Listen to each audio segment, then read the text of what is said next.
When I started Zouk Nation about 3 years ago, I realized that I wanted to make the Zouk scene grow, the Brazilian Zouk scene. And in order to do so, I realized there are 4 main problems. One is you can't buy the music. If you were to go into the Champs-Élysées in France, Paris, and you're going to walk into Virgin Record store, you would find like a whole section of Zouk music. But if you were to go into the Virgin Record store in Times Square or Union Square, when they were still around, you couldn't find one CD. The second problem is there's no place to dance, because most people don't study a dance to dance in a studio. They want to go dance in a club, they want to meet people, they want to have fun. So another challenge. The other challenge is not enough instructors. Currently, we only have, I think, about 4 trained instructors. They include Kim Rotier of Zouk New York, Junie Shimizu of Tropical New York, Shawnee Meyer of the Zouk Los Angeles scene, and Ian and Kendra, who moved from Knoxville, Tennessee recently to Miami, and Nick's a DJ / Zouk teacher in Miami. So another challenge is, how do you get a Zouk scene to grow? How do you get a dance scene to grow when there are so few teachers? The next problem that we had is the what the hell is it factor. Because I get this a lot. I've actually been accused. I was in a bar, my friend introduced me as he danced Zouk, and these women were like, "Oh, that's not a real dance, you're just telling us because you're trying to pick us up." And you have to admit, how do you sell something that sounds like it came out of a Dr. Seuss book? Anyways, all of these problems have been addressed, and through social media. This is how we've gotten the Zouk scene to grow, and that's why you're seeing so much growth. It's largely due to the hard work of the instructors, visiting instructors, but it's also due to social media. For instance, number 1, you can't buy the music. We've resolved this by file sharing. A lot of files are sent over the internet. The problem is, when you send a file over the internet, instead of the name of the artist and the name of the song, you have track 14. And people go, "Wasn't track 14 really cool?" But nobody knows who the artist is. So we developed a podcast to give credit where credit is due, to identify the music so people, if they wanted, they could purchase the music online, and also to give some credit to the artists. And the other thing we recently launched was the Zouk Music Distribution Project, the ZMDP. I like the acronyms, you're going to learn that.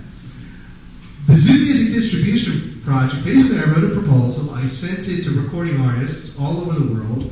Their main industries are the Caribbean, in France, Paris, and Rotterdam, and a lot of Cape Verdean artists live in Rotterdam, and they write Zouk music. So those are the main areas. So I approached them and I said, "Give us your music, and here's why. If you give us your music, we can help make your music, invest in the Brazilian Zouk dance scene, because what you don't need people who like music, you need people who need music. Dancers need music, because without music there's no dancing."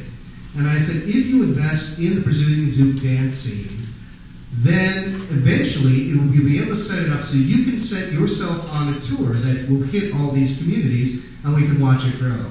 Apparently it worked, it made perfect sense. They have supplied all of these communities in America with free music. They send them to me, and I redistribute them to all the communities.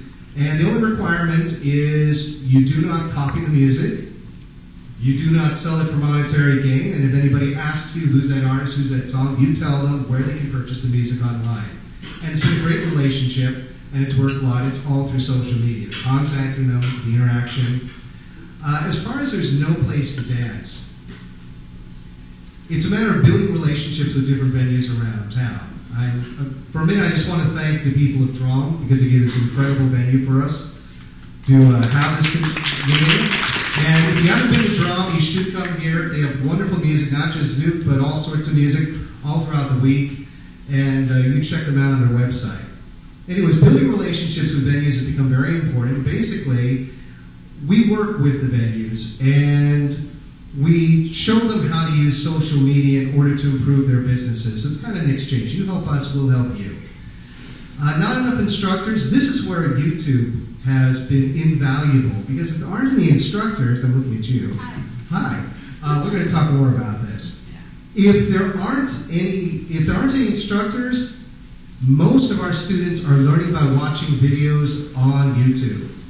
And recently we revamped the Zouk Nation YouTube page, and there are like over 200 dance videos. Also, it is a matter of reaching out to instructors overseas, saying, please come to New York, please come to Miami, Boston, DC, and we help arrange it. But again, we wouldn't. It's weird that I have a relationship with so many people all over the world, my Zouk brothers and sisters, and I often refer to them.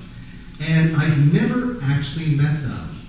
Some of them barely speak English, but there is a sense of community, and again, this is not something that could have happened 10 years ago. There was an attempt, I think, in the late 90s to try and launch a Brazilian Zouk scene in New York, and it flopped. And I think the only reason it's working now, or seems to be working, is because of social media. We are now able to connect with all these people, whereas before we're standing on the corner handing out flyers saying, please come to our dance event. And the last thing, the what the hell is it factor, the secret is education.